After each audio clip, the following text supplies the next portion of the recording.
silent, so we're good.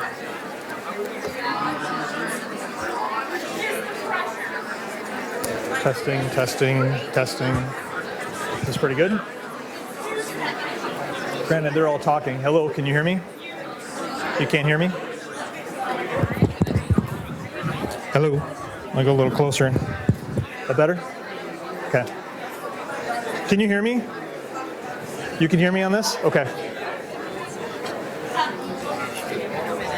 Awesome.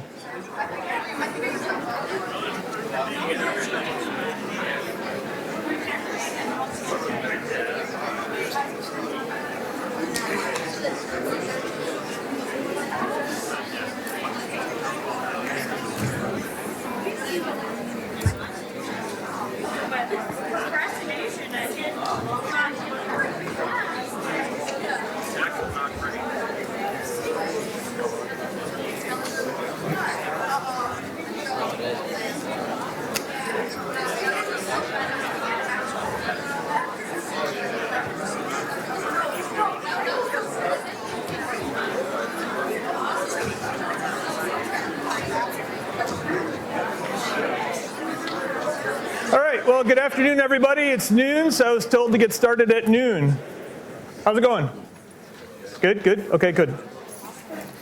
Let me introduce myself. So my name is Kurt Wismer. I'm a high school teacher and middle school teacher. God help me. I just teach right up the road at North Fond du Lac. I've been teaching for, I don't know, 23, 24, a while. Aside of teaching, I'm also an entrepreneur of sorts. I've quit education and came back. If you ever want to know if you love a job enough, quit it and then see if you go back, in which case I did. And today what we're going to do is I'm going to dive deep into what we call how your brain uses failure to build resilience, or really the neuroscience of failure and resilience. To preface this a little bit, so at the high school, I teach entrepreneurship, management, and relational intelligence. And you'd be like, what is relational intelligence? Relational intelligence is really the center of your IQ, right? Your skills intelligence, how well did you do on the ACT, SAT? Your EQ, which is your emotional intelligence, and then your PQ, your knowledge of yourself and your voice and how you show up. The center of that, put them in a Venn diagram, the center of that is relational intelligence. That's what I teach. And that class is called GRIT. And the RRI stands for relational intelligence. So we're gonna dive deep into that. We're gonna play a little space into AI and how that's either setting you up for failure or success. And then we'll go down a few other rabbit holes as well. So that's me. So question for you. Have you ever been in a class that has taught you how to learn? Raise your hand if you say yes. How many of you have taken a class where they literally this is how your brain learns, these are study strategies for you to learn? Okay, like 5 or 6, 10 of you. Okay, we're behind this. That's good for me, that's job security for me, bad for you.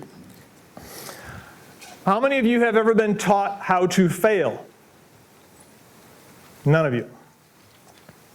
Nobody's been taught to fail. Think about when you were a kid though, right? You're running around the house and that sort of thing and something goes wrong. What did your parents do? Did your parents solve those problems for you? Sort of a lawnmower mom or parents and take care of those issues for you? Or did they say, whoop, what are you going to do? How are you going to figure that out? So when we think about learning and failure, the two are really, really important together. So before we get down that road, let's think a little bit about how the brain learns. There's 3 simple phases about how the brain learns. That is acquisition, consolidation, and retrieval.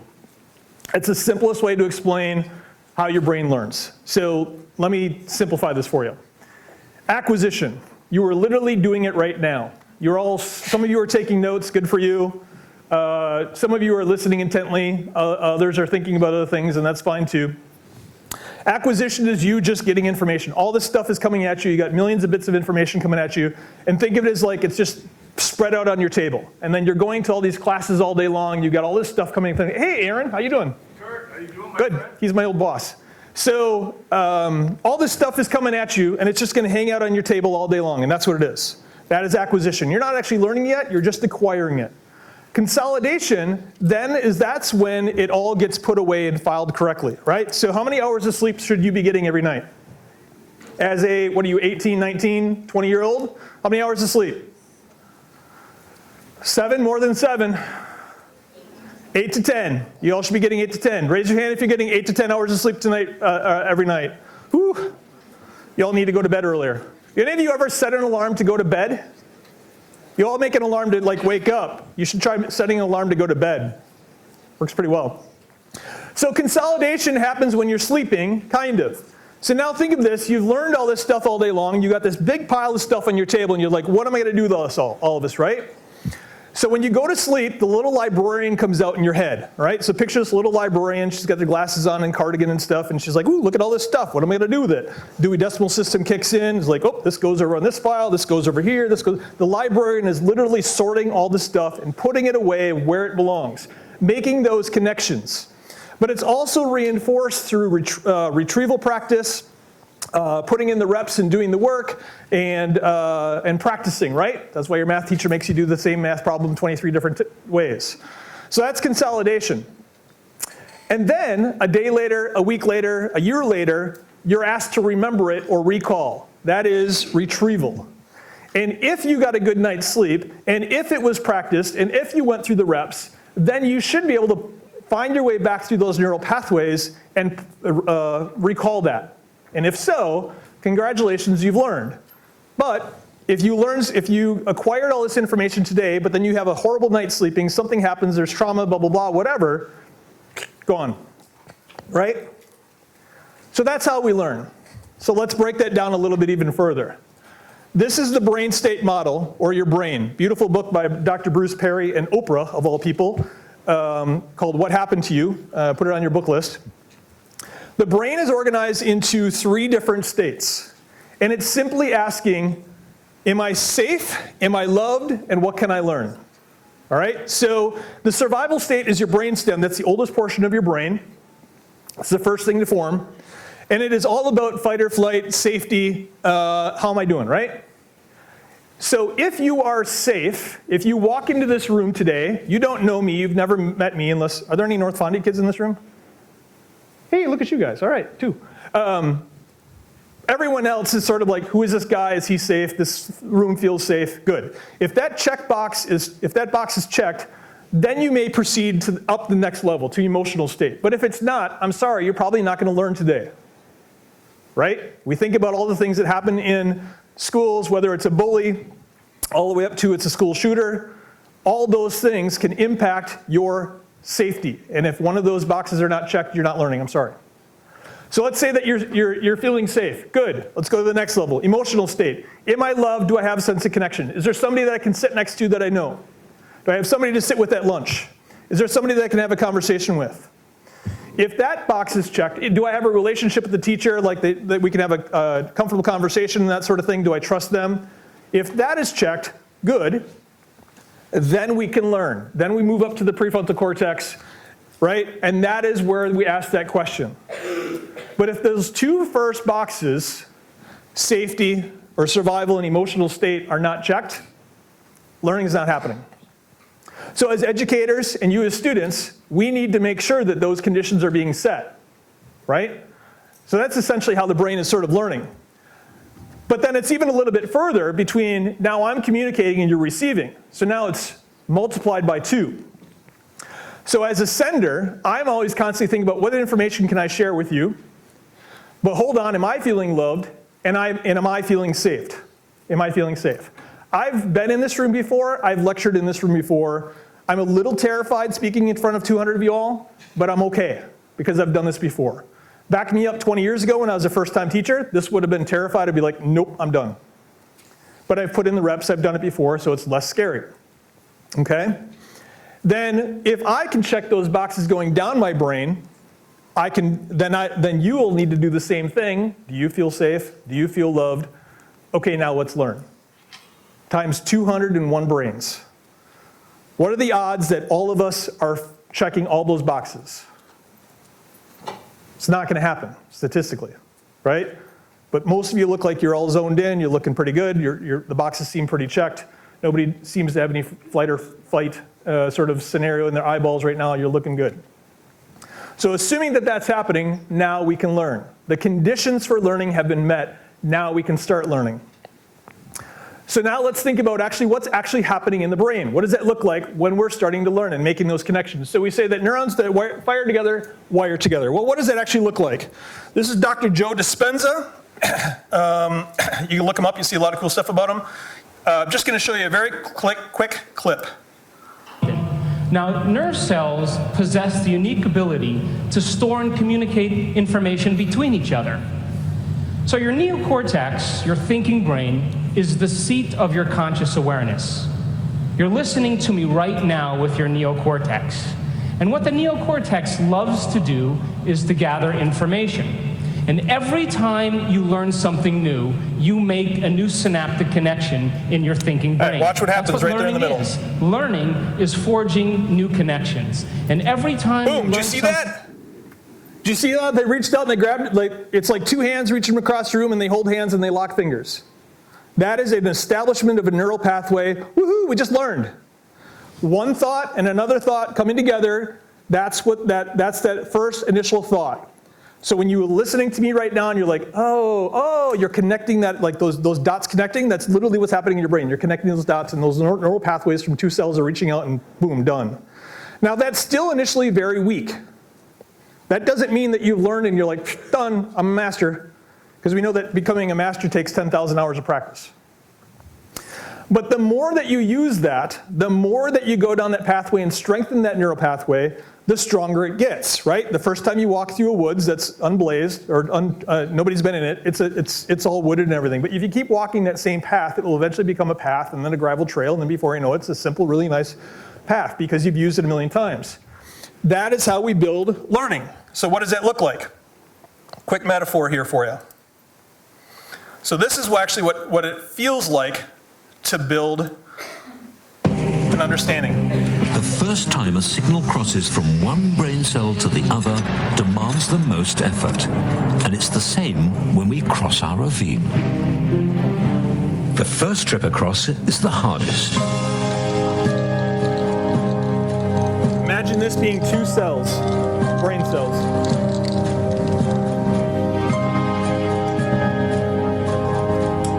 Having crossed the ravine once, the journeys across get easier and easier. And a similar thing happens when we learn something.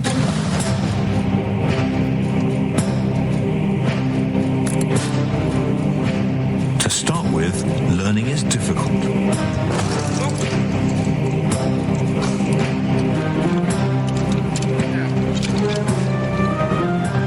As the signal crosses the gap between the brain cells again and again, we establish a more solid pathway.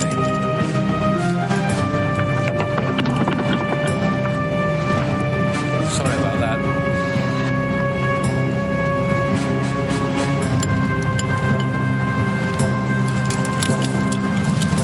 By the time we've made the crossing over and over again, it becomes effortless. So the first time across that abyss or whatever was really, really difficult. And the guy struggled, fell off the rope a couple times, but was still safe, all right? And the second time, it got a little easier. Third time, it got a little easier. Your coaches know this. That's why they make you run reps and drills, right? Your teachers know this. That's why they make you do it a bunch of different times. Failure is a part of learning. And if you rob yourself of that failure, you're robbing yourselves of the potential to learn.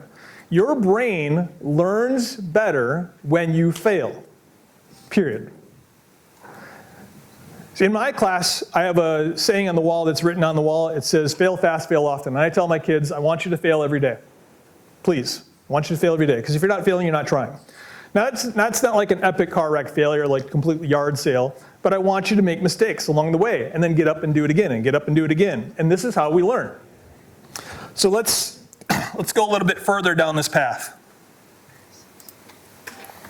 Productive struggle is a key term that I use a lot, and I know that teachers might use a lot as well. When we talk about productive struggle, It is another way to think about desired difficulties. Productive struggle, desired difficulties, it's all the same.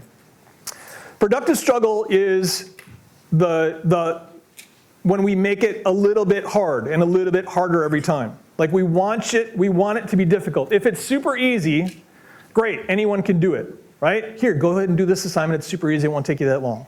Who cares? Don't waste my time.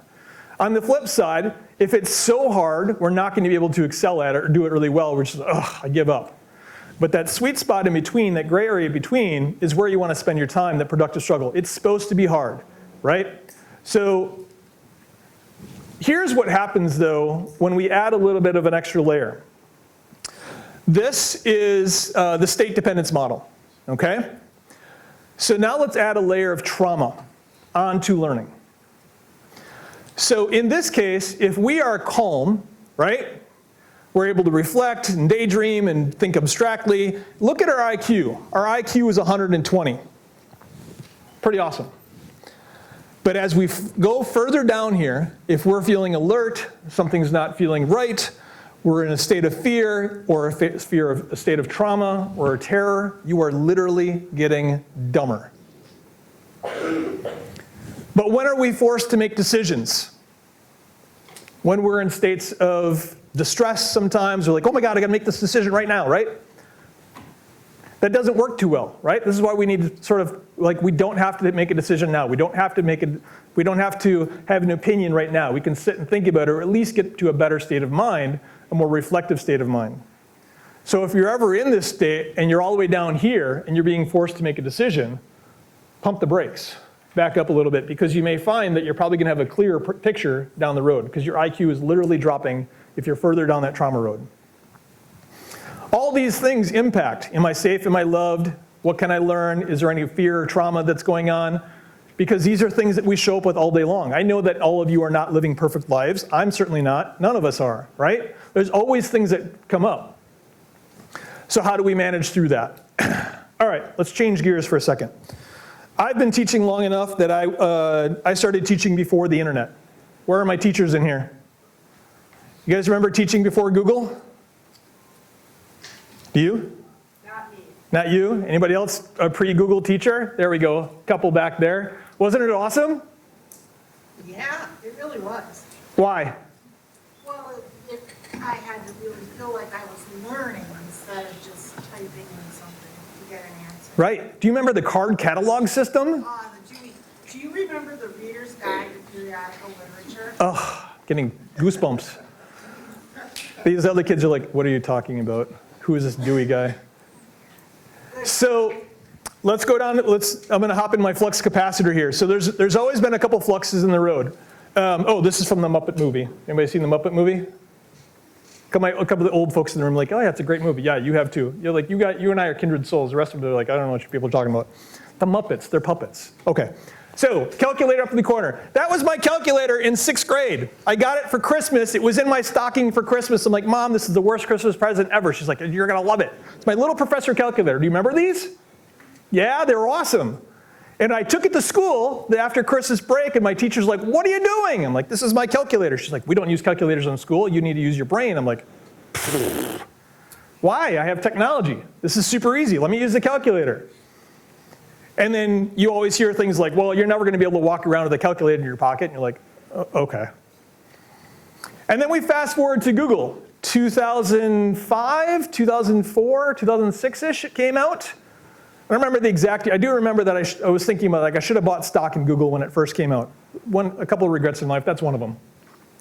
And Google came out in the early 2000s, and I remember this in classrooms, and teachers were like, oh my God, this is the end of the world. We're never going to be, like, we're going to be replaced by Google. Well, okay, if you can be replaced by Google, then perhaps you should be. But the question to me is, if you're answering questions that can be answered by a calculator, ask better questions. If you can ask questions that are being asked by Google, that they can figure out with Google, ask better questions. And now we're in the same boat, right? This was 2011 or 12. Were you guys born yet? When were you all born? 2006? Oh, cool. You remember this? You remember watching Watson on Jeopardy? That was when Ken Jennings was actually a contestant, not the host. So IBM created a computer in the early 2010-ish or so, and they said, let's put it on Jeopardy and see how well it does. And it beat everybody hands down. It's the first start of AI. And then for some of us, again, that are older in the room, you remember the little dude in the corner pops up in your Microsoft calculator and say, hey, looks like you're creating a memo. Would you like some help with that? Predictive knowledge, right? That's called Clippy. He was super annoying. We all just made him go away. Anybody know this movie? 1968? 62. 68. Stanley Kubrick, 2001: A Space Odyssey, where he says, I don't think so, Hal. Right? And the computers become sentient and takes over the world. Well, it's now 2025. This probably came out, I don't know, Will Smith is still pretty young there, and he's concerned about robots. But then here we are now that Tesla's actually got those robots. And oh, by the way, if you go to any Tesla facilities, manufacturing facilities, there's more of these than there are humans. And they're completely running everything. Kim Kardashian has one, the cleaner room house and stuff. Of course she does, why wouldn't she? So you can watch this video a little later. I'm not going to show it all right now. It's just the robot dancing and doing crazy stuff. So I always say, well, back in the day, I used to say, if you can be replaced by a movie, then perhaps you should be, to my fellow teachers. And like, what are you showing in class today? Well, we're going to watch The Simpsons, or we're going to do this. I'm like, really? Come on, like, challenge your kids. But now I say, well, you may not be replaced by AI, but you might be replaced by somebody who is using AI. Raise your hand if you are not using AI in school. You're liars. So you're all using AI. Good. Okay, let's go down that rabbit hole a little bit. 2030, this is the World Economic Forum's Future Jobs Report. Every 2 years, they go out and they do the research and they find out what's going to happen in the next 5 years. So this is data that was just released earlier this year. The fastest growing jobs: big data specialists, financial tech engineers, AI and machine learning specialists. Those jobs were not up there a few years ago. They didn't exist. Declining: postal service. Anybody going here to school to be a postal clerk? I don't think they have that as a field of study here. Okay, good. Bank tellers, related clerks, data entry clerks. Those are the fastest declining. Okay? Largest growing: farm workers, laborers, agriculture workers, light delivery worker, truck drivers, software developer, applications developers. Declining: cashiers, administrative assistants, caretakers, cleaners, and housekeepers. And you can see the full list that's over there. So those are the largest growing. That's all good and it's all well and good, but my concern is the soft skills, right? So because those jobs are going to come and go, some of the jobs you guys are going to apply when you get out of here probably aren't even created yet. And they've always said that, and it's true. But we think about, what are those skills? Analytical thinking, your ability to think critically, your ability to solve problems, your ability to work through executive functioning skills. Resilience, flexibility, and agility. The fact that you will always need to be a lifelong learner, okay? And then leadership and social influence. How can you lead with influence versus authority and support others? Those are the top skills. I talk to folks all the time that are in business and industry all the time, and I say, hey, I'm building your pipeline of future people. What do you want from them? Like, what do you want me to instill in character traits and teach them and that sort of thing? They all say, make sure they can show up on time and pass a drug test. Cool. Can they do a pivot table in Excel? Sure, that's really helpful, but AI can do that now. And then everything else: analytical thinking, creative thinking, empathy, curiosity, problem solving. That's what they care about. The end. Because you can train somebody to do a job, but you have a really hard time teaching them how to learn and how to be a good human. So I hope that you're picking that up on your journey here in school. And then, of course, we've got some top skills: AI, again, networks, creative thinking again, resiliency is number 4 and 5. So it's going to keep coming back to that. Okay, cool. According to Forbes, they have indicated that the trends that for this year, what they're looking for: reskilling and upskilling. What does that mean? To be reskilled or upskilled? That literally means your job is changing. What next? What you did yesterday no longer applies today. What you're doing today no longer applies tomorrow. So how do you continue to keep evolving and growing with your job? Because technology and everything else will continue to change that. The 4-day work week, it's gaining steam overseas. We'll see if it hits here. Gig economy, that's for sure. I'm a teacher, but I've also got side hustles. I've always had side hustles. A lot of folks have got side hustles, so that gig economy is changing. Human-machine synergy, whatever. AI isn't replacing us, but it's enhancing it how we work. I disagree with that, and I'll show you some statistics and quotes in a second with that one. Human-centric leadership, immersive online working, AI's growing role in HR. How many of you guys used AI to apply to this school? You're all afraid to answer that? No, you all wrote your essays on your own? You didn't have to write an essay? Oh, you don't have to write essays? How do you guys get in here, based on your height? Like what money? Oh, here, I'll pay the bill and let me in. Okay, that's cool. I know my kids are using AI to write their college acceptance applications and that sort of thing, rightfully so. But human resources, they're using AI to sort out and weed out applications and resumes. Like an AI will filter you out before it even gets to a human. They're using it. Our folks at Society Insurance, I saw it. It's pretty awesome. And it just, everything comes in and then it weeds them out and here's your top 5. And then that's all the HR people have to look at. So you got to get past the computer before you can get to a human. So these are statistics I just read this morning. Accenture, which is oh gosh, they do everything. So their CEO said last week that the company will start exiting employees who don't start to adapt AI. You're fired if you're not using AI. Cool. Salesforce CEO, Mark Benioff, said that they cut 4,000 people thanks to AI. And most professionals and businesses are now saying you are not allowed to hire somebody unless you proved that that job cannot be done by AI. That kind of sucks for all of us that are looking for jobs. And then this one, the Ford CEO in June said half of all white-collar workers in the US will be replaced by AI. Half. Anybody middle management, gone, it's done. So what does that mean for you? In a tightening job market, it's not awesome. So what do we do about it? Sam Altman, the CEO of ChatGPT, said, figuring out what questions to ask is more important than figuring out the answer, which I will show you how to do today. Figuring out what questions to ask is more important than the answer.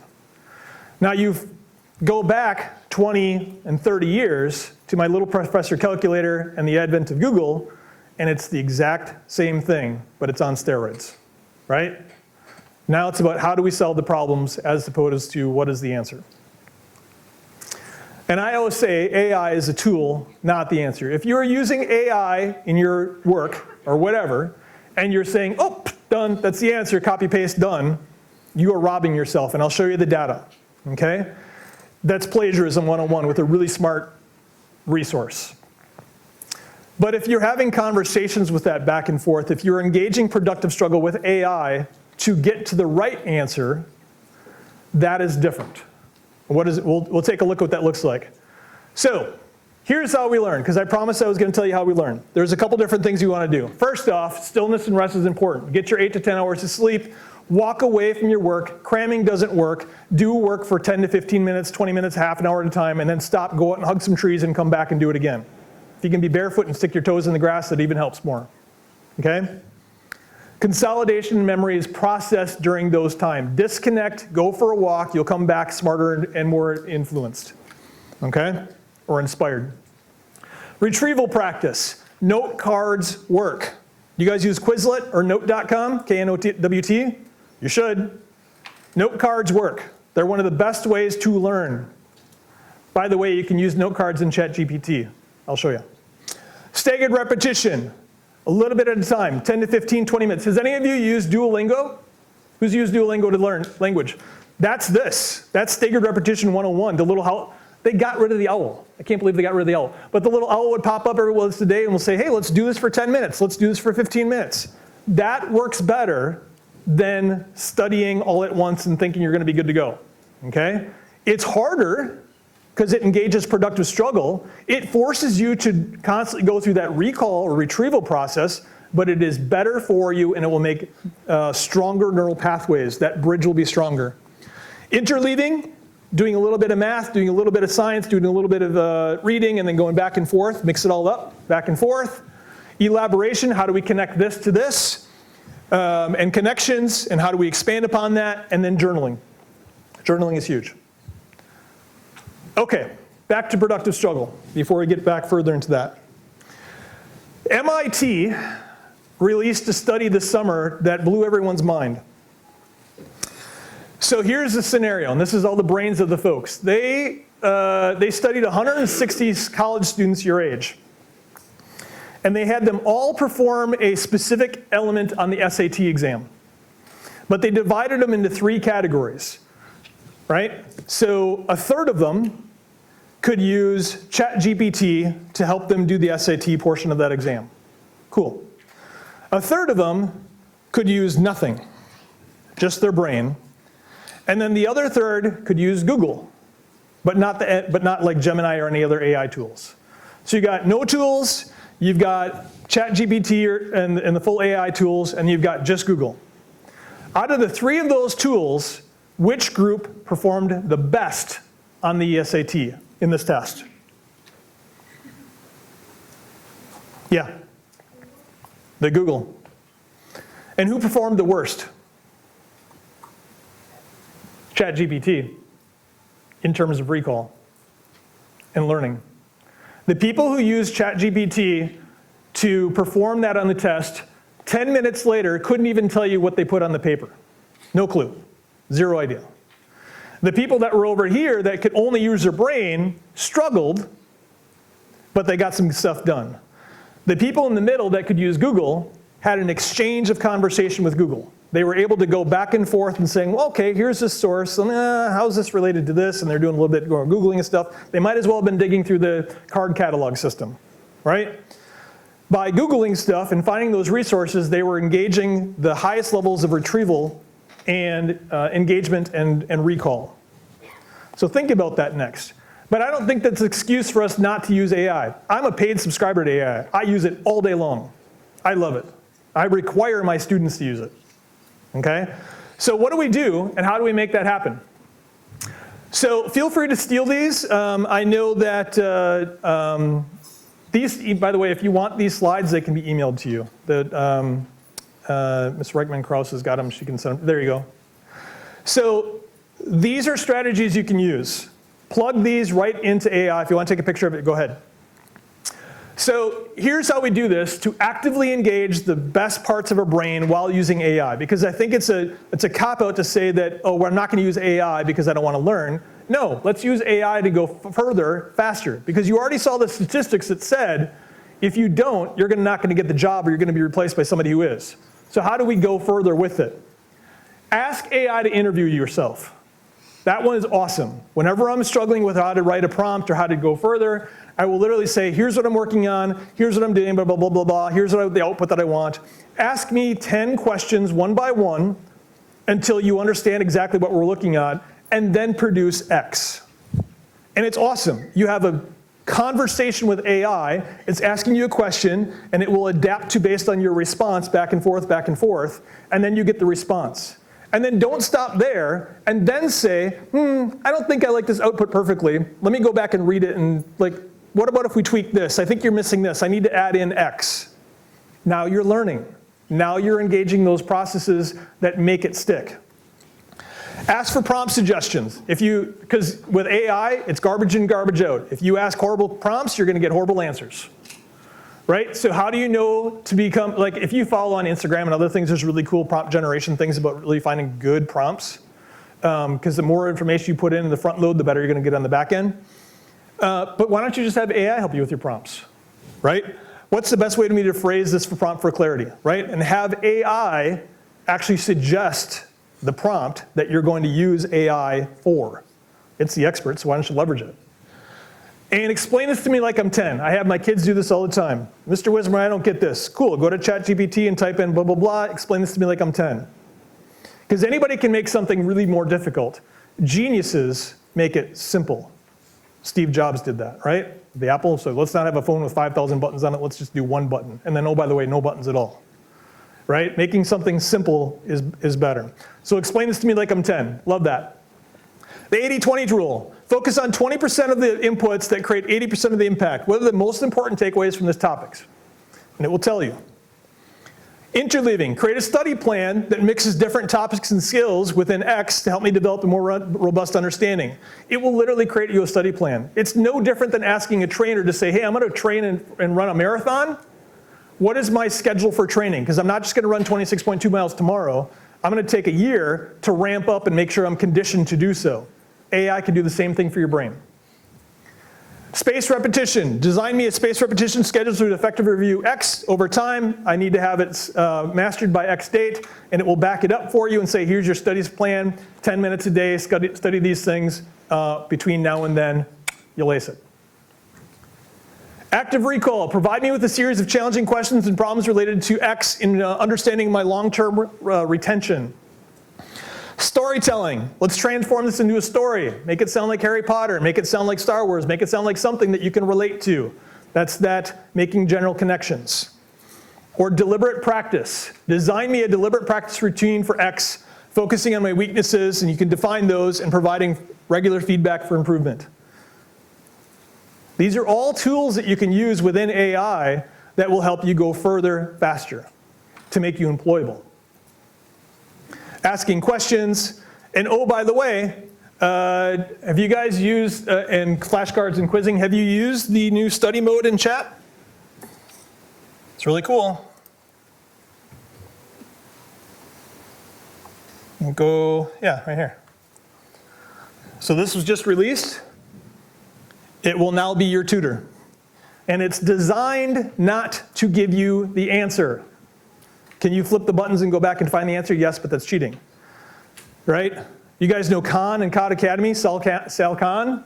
He created Khanmigo a while ago that basically does the same thing. And they had to train the AI agent not to give kids the answers. So now you can be trained on math and science and everything else and all the other cool Khan Academy videos, and it'll walk the kids through it, but it won't give them the answers. It engages productive struggle.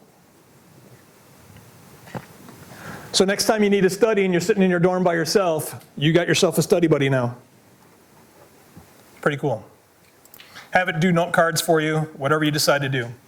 All right, so back to productive struggle, because that's kind of what we're talking about here in terms of failure. So grit and resilience happen in the prefrontal cortex of your brain, right? So if this is your brain, it's about this size. If you go like this, it's exactly that size, fits in your skull. We know you got your brainstem down here, am I safe? Back here, am I loved? And then right up here, it says, what can I learn? But there's a problem. There's a huge problem. The brain isn't fully mature until age 25. Anybody in here 25 yet? A couple of you? Congratulations, you have a fully developed brain. There's only one industry that has figured this out. Because at age 16, you can drive a car. You can drive a 2,000-pound machine down the road. At 18, you can vote, you can go to war, you can buy a gun. At 21, you can drink and buy cigarettes. And depending on the state, do some other things.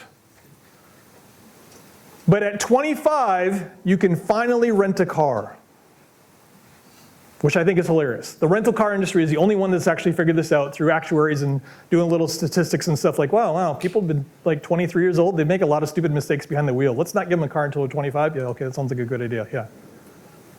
And they have less accidents. But everyone else, we can do stuff before then, before your executive functioning skills are fully developed. Okay, so what do we do about that?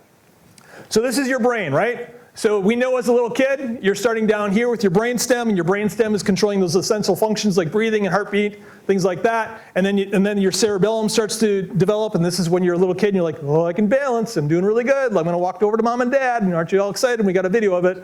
Posture, fine motor skills, that starts to develop a little bit later. And then up in the cerebrum, back up here, now you're starting to get into thinking and reasoning, right? And this is in later grade school, early middle school. I'd argue with some of my middle schools you work with. That's where this happens. And it's not until college and into your 20s that you're able to really master that prefrontal cortex. And I see it all the time because I meet my students at grades 6th to 8th grade. And then I follow them all the way through high school, and now I've got a lot of my students that are in their 40s, right? And I run into these kids like in their 20s and 30s, and I see them on social media and stuff like, oh wow, they turned out okay. Yeah, because their brain finally finished developing, and all the impulsivities and other things that they were doing when they're younger finally got grown out of them. So we know that that happens, but that is not an excuse. So just because your brain's not fully developed doesn't mean that you have to take accountability. You can't take accountability, right? So what do we do about it? So how do we teach and influence that? This is Vygotsky's zone of proximal development. My teachers might recognize this in the room. Vygotsky's zone of proximal, remember I was telling you a little bit before, it's like if it's too hard, I quit. If it's too easy, this is nothing. You want to be in that middle sweet spot? This is it. This is it. This is where you want to be. So hopefully I'm challenging you all a little bit in your thinking, right? Maybe you're hearing some things you have heard before. Maybe you're hearing some things like, oh, I didn't know that. That's good. You want to be in the blue spot, okay? So down here, this is easy. Teacher gives you something, you're like, I got this. This is I don't even have to think, right? The black zone, the impossible zone up top there, like I don't like. It'd be like if you gave me like quantum physics. I'm like, I see there's an X there. I don't really. What do I do? The blue and the green, ideally the blue is where you are really embracing productive struggle. That is where you are failing and you are trying again, and you are failing and you are trying again, which builds that resilience and builds that growth. This, in that blue and green zone, is where those neural pathways become developed and they finally get linked and become friends, and then that becomes a new thought and memory. So by living in those two zones, you want to be taking classes that are challenging. Not impossible, but challenging. Save the impossibles when you're a junior or senior, right? Because then you've gotten to that point yet. Which is why we have 100 level classes and 200 level classes and 400 level classes. So how do we do that? This is one of my favorite tools. It's called the Support Challenge Matrix. You got about 10 minutes, right? Okay, perfect. So this is the Support Challenge Matrix. Think about a teacher. Everybody thinking about a teacher? Your favorite teacher? Whoever it is. Okay, you got it. Where would you put that teacher on this matrix? If they are low challenge, low support, hey, come on in, you can do this, but whatever, I don't really care. We'll just go through the motions today. They might be over here. What, you don't figure it out yet? Well, that's your problem. Figure it out. I'm not here to do this. You got to do the work. That's dominate. Protect. Oh, this is too hard. I'm sorry. Let me help you through this. Let me explain this one more time for blah, blah, blah, right? That's that lawnmower mom. The liberate one is a teacher that pushes you and challenges you at the same time. So where would you put your teacher? Where would you put your parents? I bring this up to my students and I have it up on the board and I say, guys, I'm going to leave the room and I want you to put an X on the board of where you think I am. And the first year I did it, I'm like, they're going to put me in liberate. Woohoo. They didn't. They put me in protect.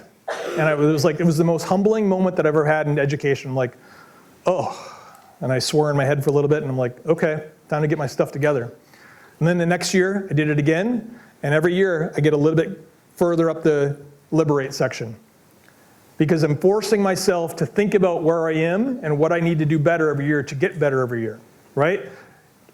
Be less reliant on giving my kids the answers and letting them figure it out with some support and with some challenge. So if your parents, if 5 years down the road, 10 years down the road, now you're the parent, now you're the teacher, now you're the boss, where do you want to be?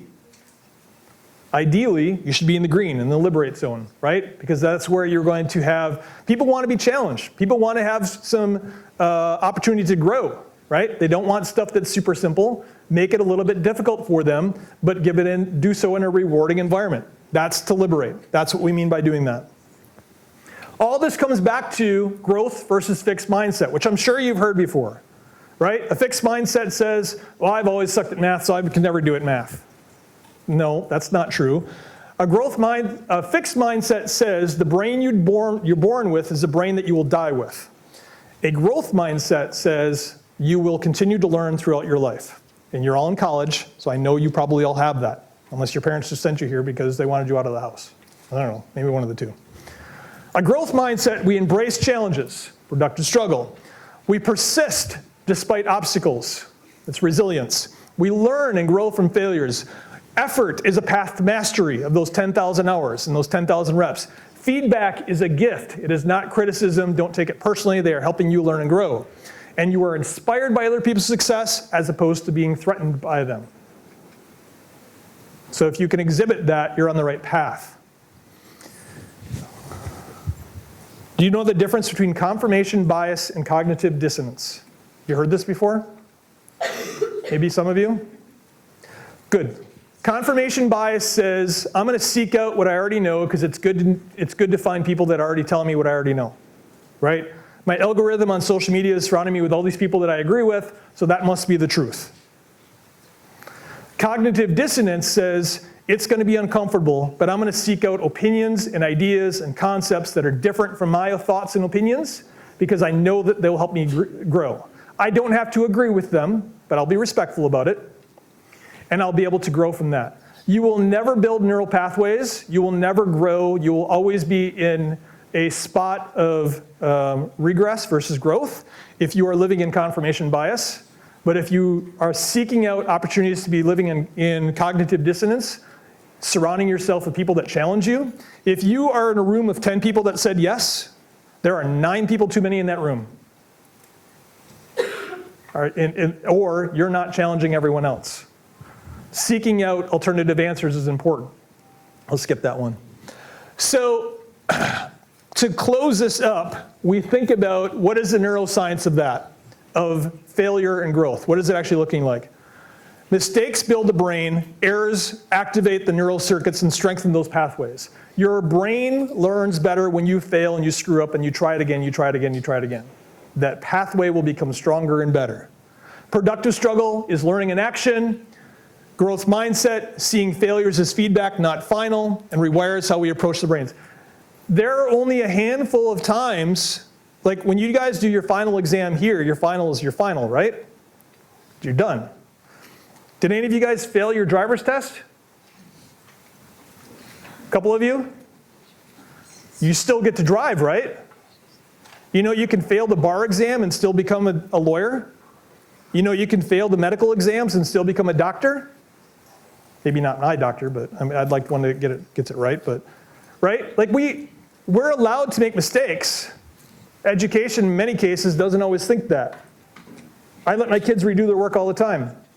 I would hope as professors and teachers you guys do too, because that's how we learn. So failure isn't a flaw, it is fuel for growth. And when you're looking for employers to work for, most people your age are currently looking for supportive employee health and well-being plans and providing effective upskilling and reskilling. They want to feel challenged and supported. High challenge, high support. So again, going back, analytical thinking, resiliency, flexibility, agility, leadership, these are what your employers are looking for. When you leave, these are the things you want to be a master of. So this is what I teach at my school. It's called GRIT. We teach it here at North Fond du Lac. We teach it at UW-Madison and a few other places.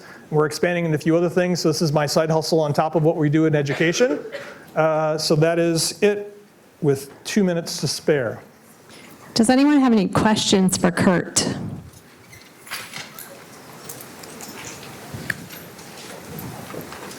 I should have brought Jolly Ranchers. Kids usually ask questions. Okay, please give Kurt a round of applause. Beginning next Monday, we will have different seating arrangements, so make sure you're looking up at the slide when you come in. Have a great day.